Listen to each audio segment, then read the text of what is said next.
Alo? Alo, să rămână, doamna Varga. Sunt Ciprian, eu vă deranjez. Aș ajunge în vreo 3-4 minute, așa, la dumneavoastră și rugămintea mea să veniți la loc obișnuit, că ne descurcăm acolo rapid, bine? Ok, bine. No, mulțumesc tare mult, ne vedem. La revedere. Da, la revedere. Ei au și probleme cu semnalul în zonă, știi, și atunci de asta câteodată mai am emoții. În cazul lor, pentru a avea acces la meditații, am dus un router.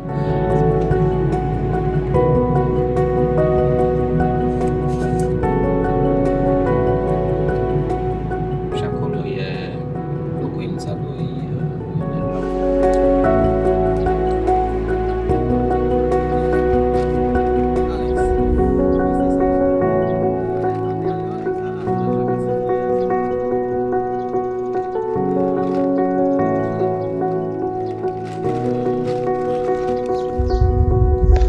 că îi laud pe băieți acum, în cuvinte frumoase am auzit și de la doamna dirigintă, așa că nu mai trebuie să țină bine pentru că sunt acolo niște lucruri mai sensibile, niște materii mai sensibile unde trebuie să aibă grijă, dar în rest e bine.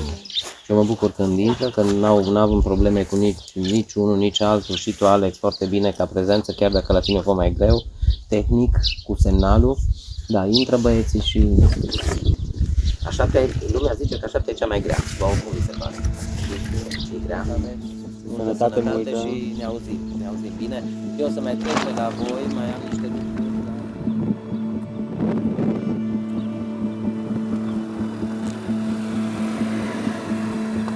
Mă gândesc adesea la familiile cu care noi colaborăm și cu care lucrăm și dacă e să aleg ceva ca lecție personală de viață, e modul în care ei reușesc să facă față unor traume inimaginabile. Reușesc să-și păstreze aspirațiile, dorința de a merge mai departe. Îmi iau de aici energia și îmi iau de aici exemple de viață. Dincolo de vulnerabilitate, văd și capacitatea de a depăși acea vulnerabilitate.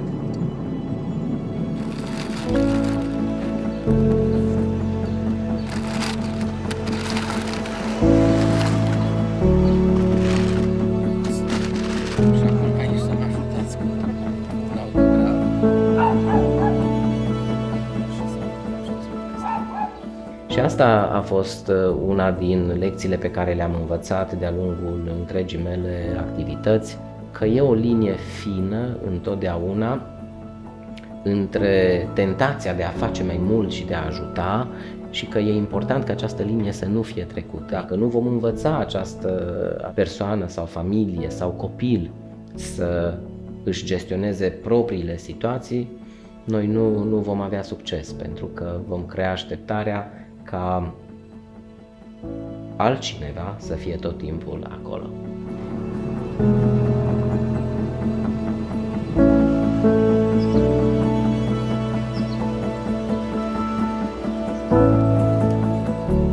Ceea ce este extrem de important este ca aceia dintre tineri care sunt la risc de a abandona școala,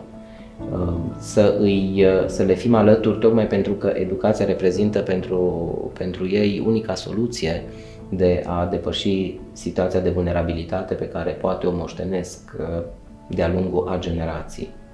Și ei reușesc să facă lucrul ăsta.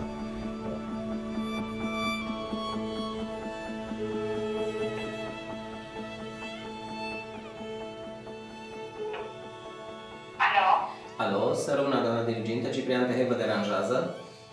Bună ziua! Aș vrea să povestim un pic despre cele două situații pe care vi le-am adus în atenție.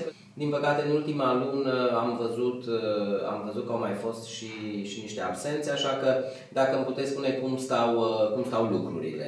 Acum, situația am mai discutat-o și cu alte ocazie. Știm de ea că nu se lucește foarte tare, dar o ajută foarte mult ceea ce v-a trecut dumneavoastră.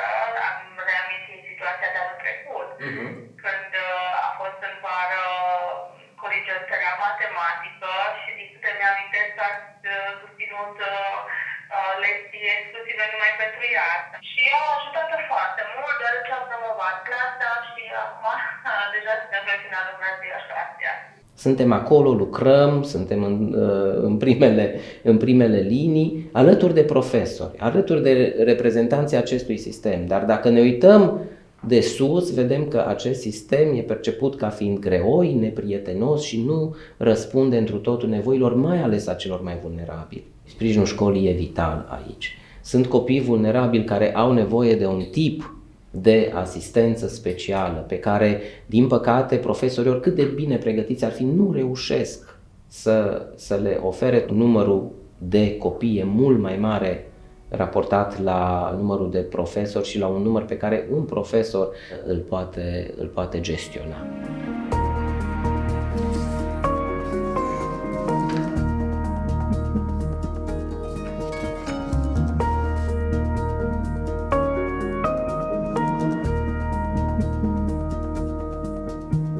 Spune, Andrada, tu, la tine cum a fost? Cum a fost ca experiență? Într-adevăr a fost grea. Nu mă așteptam, dar pur și simplu în momentele alea emoțiile au fost prea mari și nu mai știam ce să fac.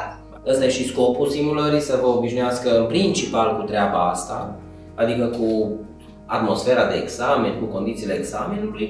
Emoțiile sunt normale, e important să vorbiți și cu profesorii de la meditații, vă încurajez să exploatați la maximum, să-i întrebați, vorbiți, îi bateți la cap, nu e nicio problemă.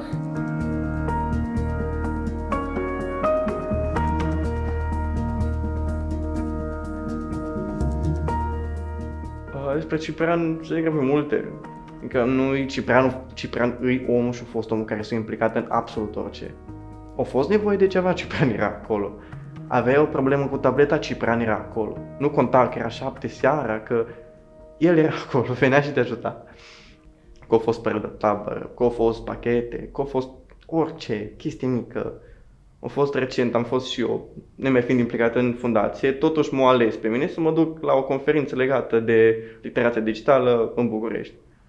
Ciprian a stat cu mine ore la rând acolo, chiar pe drum, să punem la punct discursul și să fie totul perfect. Și au avut răbdare și mi-a explicat unde n-am înțeles. Uite, schimb așa că e mai bine și mi-a explicat și de ce.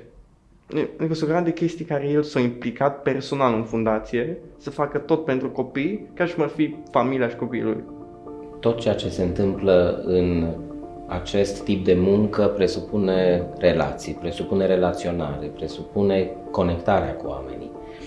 Nu e ceva ce lași deoparte când pleci înspre casă.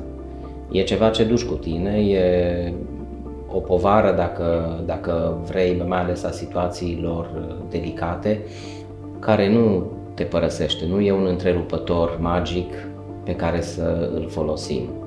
Sunt momente în care mă urc în mașină și ajung acolo pentru că trebuie să ajung, adică e ceva, nu contează ora. De-a lungul timpului, datorită experienței, am învățat să gestionez tipul acesta de încărcătură, însă nu întotdeauna reușesc. Sunt momente când mă duc acasă și tot ce vreau este doar să stau pentru a mă aduna.